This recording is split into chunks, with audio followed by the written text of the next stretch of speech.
Hi, Ryan back here. I'm still covering the G8G20 summit. Well, actually, I'm not anymore. The media, I'm still watching CTV Newsnet.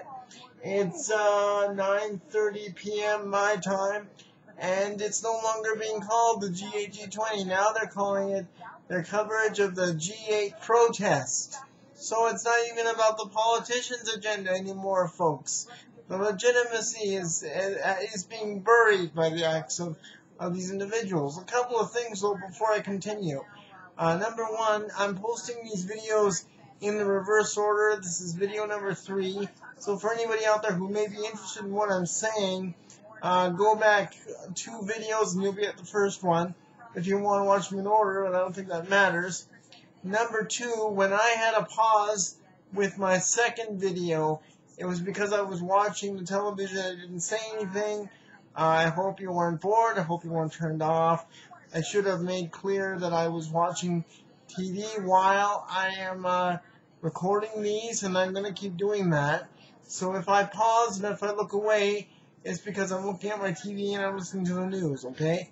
Number 3, in my previous video, I made the comment that these black rock people, these people in black that are the rioters that are doing the destruction, the violence, and the rioting, the instigators, that we would have viewed them in a different light. I want to clarify that a little bit because I'm recording these off the top of my head. There's no script here.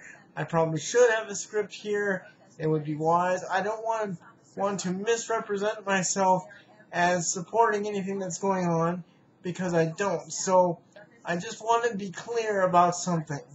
When I said view them in a different light, I meant that we would see them immediately for what they really are. And when I say we, I mean the other people involved in the protests.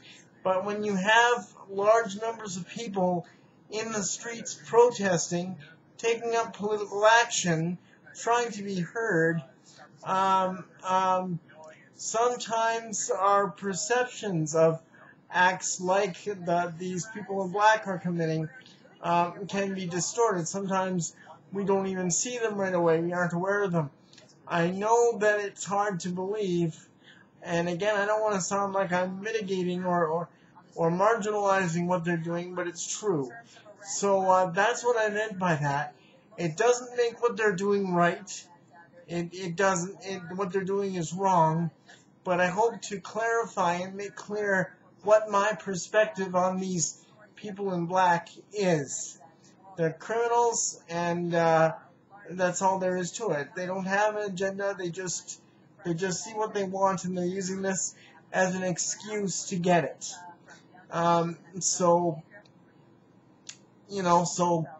I'm going to watch for just a minute just to see what's going on.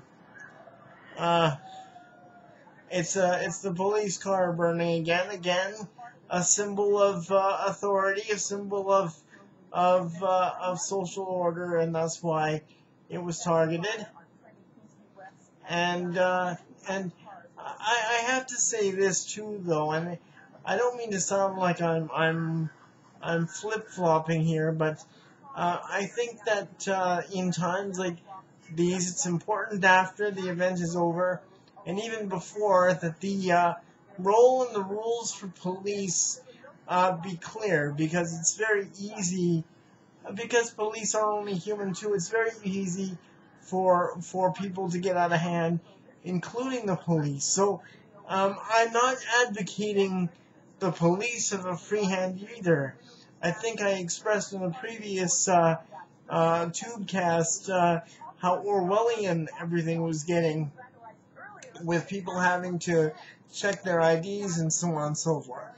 And that concern still persists. I would like to ask, though, what happened to the CTV news producer that was detained by police and shown by his own reporter and cameraman, his own news crew, being escorted down the street by a police officer with the ties around his wrists? Apparently he tried to get a tape to a colleague across the street and was detained as a result. I don't know if he was arrested. I haven't heard any more about him. So I have a question about that. But let's listen for a bit. What has your vantage point been like today? Andrew, what we've been looking at primarily behind me is the front door pretty much of the convention center. That's where the gala was going on tonight. And we can tell you within the last hour we've seen a number of motorcades heading to those doors and taking people away. So of course the gala is wrapping up. Many of the delegates actually just going up the street. Actually, that's a good point. On CTV News right now, they're talking about a gala that had delegates of the G8 participants attending tonight.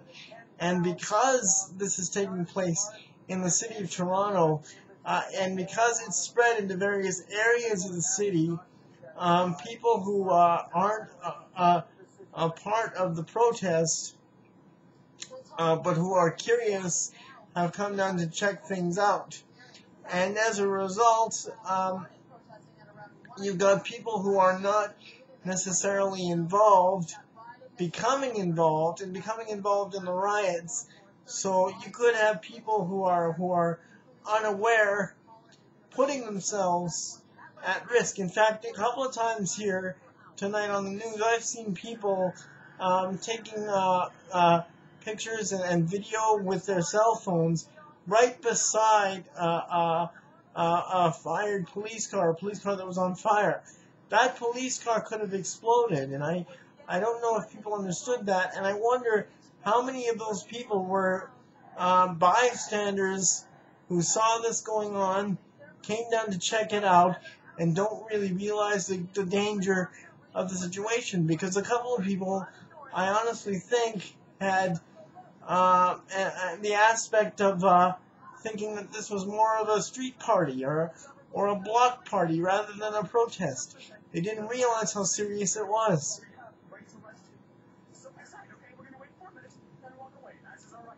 It's individuals like these who get hurt, and I'm very, very concerned for the safety of people who otherwise wouldn't be hurt, but who may not know what they're getting into. So I apologize if I'm repeating a lot of what I'm saying. Like I said, this is not scripted. Although the protesters stood strong against a wall of shields, the surge prevailed. Protesters pushed from the park.